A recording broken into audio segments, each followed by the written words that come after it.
Kali ini topiknya sangat menarik. Sekarang lagi ramai-ramai kita mendengarkan perceraian-perceraian yang begitu fenomenal di dunia selebritis maupun di masyarakat pada umumnya.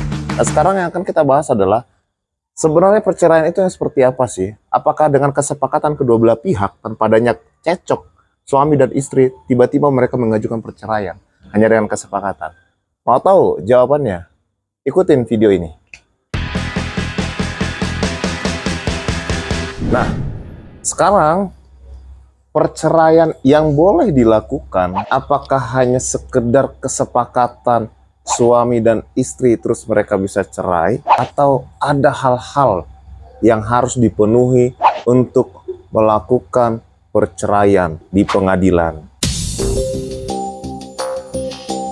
Nah, untuk jawaban detailnya, ini bukan kaleng-kaleng ya. Narasumber kita ini bukan kaleng-kaleng. Siapa lagi dia? Adalah Bung Dr. Idris Wasahwa. Bung, ini ada pertanyaan yang menarik nih, masalah perceraian. Ya. Saya punya teman, jadi dia ini tidak ada masalah dengan istrinya. Tiba-tiba mereka mau cerai. Dengan alasan mereka sudah sepakat untuk cerai, ya mungkin ada ketidakcocokan.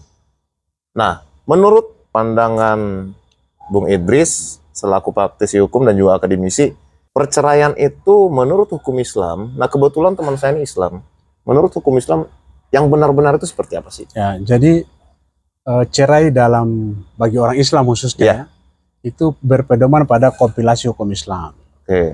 Ada beberapa alasan orang bisa mengajukan gugatan perceraian. Antara lain, misalnya kalau suami dia melanggar taklik talak, ya, atau salah satu pihak suami atau istri murtad, pindah agama. Yang lain lagi itu ini yang sering ya, terjadi percekcokan, perselisihan di antara kedua belah pihak, sehingga keduanya itu kelihatan sudah tidak mungkin melanjutkan hubungan rumah tangga di antara keduanya. Nah, itu antara lain orang mau cerai, alasannya itu antara lain ya. Nah, dari beberapa syarat-syarat ini, satu pun mereka itu tidak ada. Alasan mereka, ya kami sudah sepakat untuk cerai. Jadi temannya tadi itu nggak ada alasan. Nggak ada alasan. Cuma mereka katanya sudah sepakat, mungkin nggak tahu ya, apa sudah bosan kali. Satu dengan lain kita nggak tahu ya.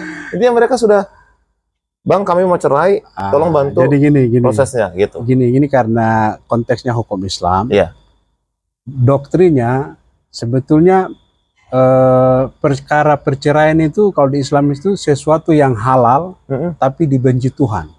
Ya, perkara cerai itu halal tapi dibenci Tuhan. Nah, karena itu sudah menjadi sesuatu yang berlaku di dunia peradilan agama Islam. Kalau ada orang mengajukan perceraian, itu tidak bisa semudah itu untuk dikabulkan. Mesti dicek betul ya, kira-kira alasannya tadi sudah terpenuhi atau tidak. Nah, orang tidak bisa bercerai hanya karena kesepakatan. Jadi nggak bisa alasan perceraian itu karena sudah sepakat. Kesepakatan itu bukan menjadi alasan perceraian, tapi antara lain tadi harus bisa dibuktikan. Apakah salah satu pihak pindah agama atau terjadi percekcokan ya di antara suami istri, sehingga dari percekcokan itu hakim melihat bahwa kayaknya dua orang ini nggak bisa hidup rukun lagi nih. Nah, itu bisa jadi alasan hakim untuk mengabulkan perceraian. Kalau itu tidak ada dan alasan lain tidak ada, karena mereka menyepakati, meskipun ada surat kesepakatan, itu tidak bisa dijadikan dasar untuk mereka bercerai. Jadi sudah jelas ya teman-teman di rumah, cerai itu tidak hanya kesepakatan, tapi ada poin-poin yang harus dipenuhi dalam mengajukan perceraian di pengadilan. Tapi saran saya, daripada cerai, mendingan bersatu dulu, mediasi dulu. Apa yang cerai, biayanya mahal. Jadi udah cukup jelas ya informasinya. Bung, terima kasih. Sama-sama. Informasinya. Sehat terus ya buat kita ya. Ya, makasih. Ya.